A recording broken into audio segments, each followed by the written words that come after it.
And black folks don't embrace what folks are trying to do and fend that off, that upsets me, because I am somebody that's trying to set a path for future folks on the come up from my community to be in this position one day. Davis is now facing a lawsuit in Miami from his ex, accusing him of battery, kidnapping, false imprisonment, and emotional distress. I mean, this does not look good. And he's had previous with his partner. Hands on women, I just can't agree with. It's just terrible. And it's so bad for boxing when a fighter is being accused of putting... I mean, that's my personal opinion on... Yes. As reported, Jake Paul's return could shift to December, with the November 14th Netflix exhibition in jeopardy due to the latest allegations against Gervonta Davis. Sources tell Ring Magazine that December 12th and the 19th are possibilities, right? And here are the potential opponents: Nate Diaz or Francis Ngannou. Stephen A. Smith has fiercely confronted Gervonta Davis, claiming the fighter has destroyed his own career through reckless actions and poor choices outside the ring. Smith emphasized that talent means nothing without discipline and respect for the sport. With Davis's future now uncertain, Jake Paul is expected to face a new opponent to replace Tank Davis. The plan is to match Jake with a fighter closer to his weight, style, and market level, keeping the event alive despite the sudden setback. Fight Jake Paul. I hate it. And Jake Paul's starting to piss me off. Mike Tyson is 57 years old, man. Jake Paul been training with professional boxing trainers for years. He takes the sport very seriously. Thank you. So let me ask you, that's the question I have, because great kid, great businessman, by the way, amazing. And I know how he does all this, the character and the persona. We keep saying that he doesn't want to be a boxer. He's not a boxer, but then Jake Paul is a boxer. Yeah, exactly. That's my point. Exactly. He's a boxer. He can fight. I respect it. So go in there against fighters. You should be climbing the ladder towards those other fighters and taking the sport seriously to the point where you're fighting actual boxers. Now he decides to fight a fighter, a real fighter, which is Tyson. But Tyson is 30 years older. Stop this nonsense of going against dudes that either ain't boxing or is 25 years removed from the sport. Inside Ring Show has posted an official update on X, stating that Gervonta Davis is expected to be withdrawn from his November 14th Netflix exhibition versus Jake Paul. The event is reportedly shifting to December as a new opponent is being sought, sources told The Ring's Mike Koa. December 12th and December 19th are among the potential new dates being explored for Jake Paul's next event. Sources revealed that Andre Ward has been approached about his availability, while Nate Diaz and Francis Ngannou are also under consideration. This announcement has fueled intense speculation among fans about Jake's next rival. An analyst from the Wade podcast highlighted that Jake Paul's team prioritizes financial control and public perception above all else.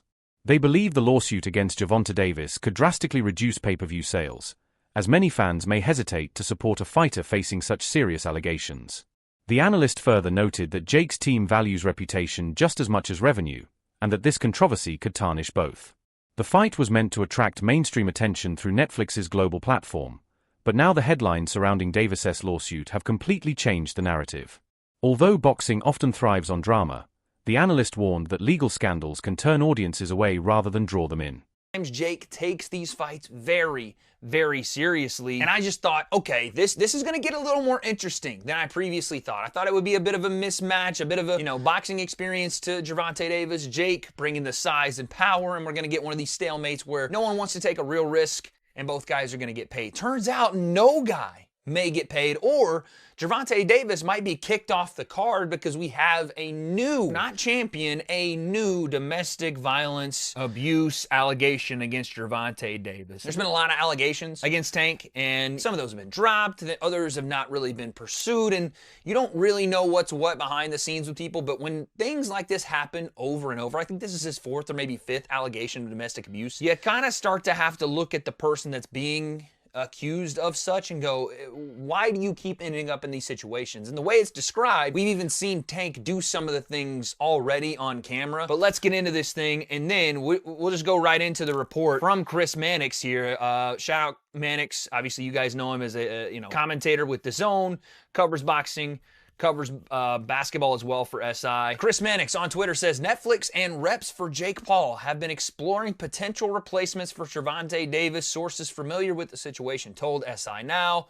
Paul Davis, scheduled for November 14th, is in limbo after new allegations of domestic violence against Gervonta Davis. I was in the car. I didn't know if this was real, but I had seen a report. And this came out, I think on October, it came out a couple days ago, but it was from October 27th. And there was a civil suit over domestic allegations just 2 weeks ahead of this fight. This is from Andreas Hale, our guy over at ESPN.com. He essentially wrote the article on it and went into details. So let's take a read. Gervonta Tank Davis has once again found himself in legal trouble just 2 weeks before his exhibition fight. And yes, it was going to be an exhibition. I know it was billed as a exhibition with, a winner and loser, but let's be honest about it.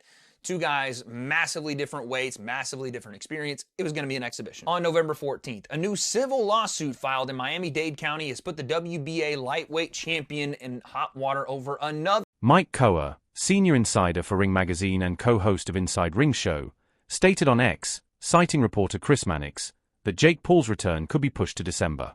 The November 14th Netflix exhibition is reportedly in jeopardy due to the latest allegations against Gervonta Davis. Sources told Ring Magazine that December 12th and 19th are the likely new dates, and as Mannix mentioned, both Ryan Garcia and Terence Crawford have been approached. Koa's post added credibility to the growing reports that Jake Paul's bout may undergo major changes. Former world champion Carl Froch didn't hold back when discussing the uncertainty around Jake Paul's next move. He described the original Davis matchup as a circus, saying it was built more on showmanship than sporting integrity. Froch argued that Jake should never have accepted the fight in the first place since there was little to prove. With Davis now entangled in legal trouble, Froch said it's time to move on and find a proper replacement. He speculated that Jake's team is already exploring backup options and stressed that the event could still be saved with a credible opponent. Froch also criticized how often modern boxing sacrifices sporting value for spectacle, and said this situation perfectly shows how that strategy can backfire. Innocent until proven guilty, they say, right? Regardless of how many times he's been accused of this type of stuff, allegedly or not, it's still innocent until proven guilty. Now, if I have a contract with you, this doesn't involve you. I understand you got a brand and public relations, all this type of stuff, but technically, this doesn't involve you. So you pulled my $200 Jake Paul contract. What if I'm innocent over here? You know who I'm coming after? I'm coming after you. I want my fucking money, or I want some compensation. But these big companies, they be having stipulations and little clauses in their contracts that give them the ability to cancel contracts for all different types of. I used to have those in NRB. Oscar de la Hoya has directly addressed the rumors that Ryan Garcia could step in to replace Gervonta Davis. He confirmed that such talks never took place and made it clear that if any serious negotiations were happening, he would personally make the announcement. De la Hoya emphasized that Ryan Garcia is focused on his own plans and that fans shouldn't expect a sudden crossover fight with Jake Paul. His comments effectively shut down the swirling speculation and reminded the boxing world not to believe every rumor. Despite the buzz, De La Hoya grounded expectations, stating firmly that, for now, nothing exists between Ryan and Jake's teams.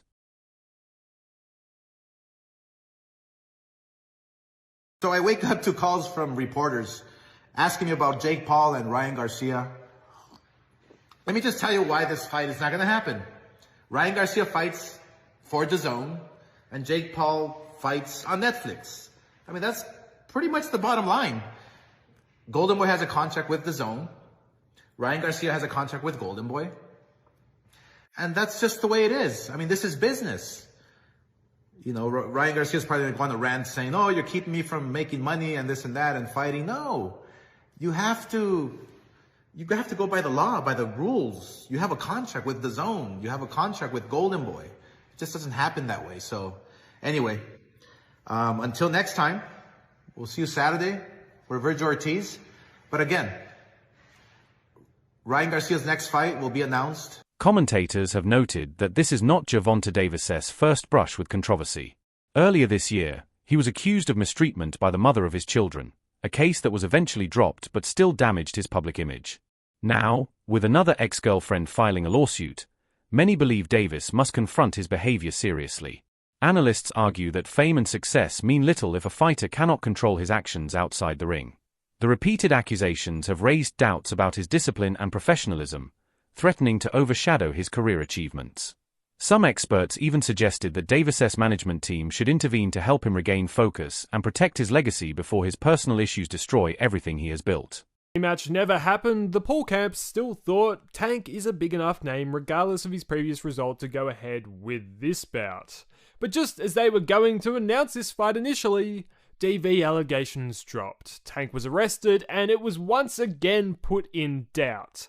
Then the charges were dropped. A week later, they announced the event. So that kind of brings us to today. This event hasn't been smooth sailing so far, and it was almost destined that there would end up being a few more bumps in the road before we actually saw the two facing off. And about as big of a bump as you could really get has now hit the promotion. A civil suit has been filed against Tank, in which his ex-girlfriend accuses him of aggravated battery, false imprisonment, kidnapping, and intentional infliction of emotional distress.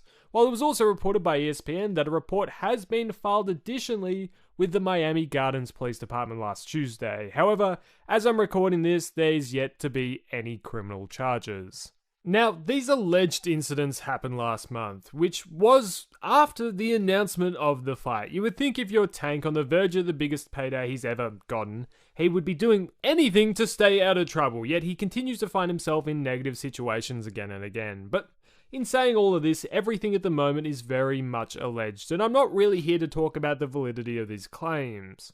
What I am here to talk about, though, is the impact this might have on the boxing event in a couple weeks' time. Now, Tank vs. Paul, love or hate the idea of it, was definitely one of the most viewed fights of the year.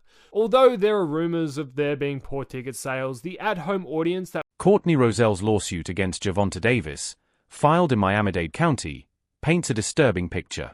The filing accuses Davis of attacking her at her workplace, including claims of battery, false imprisonment, and emotional distress.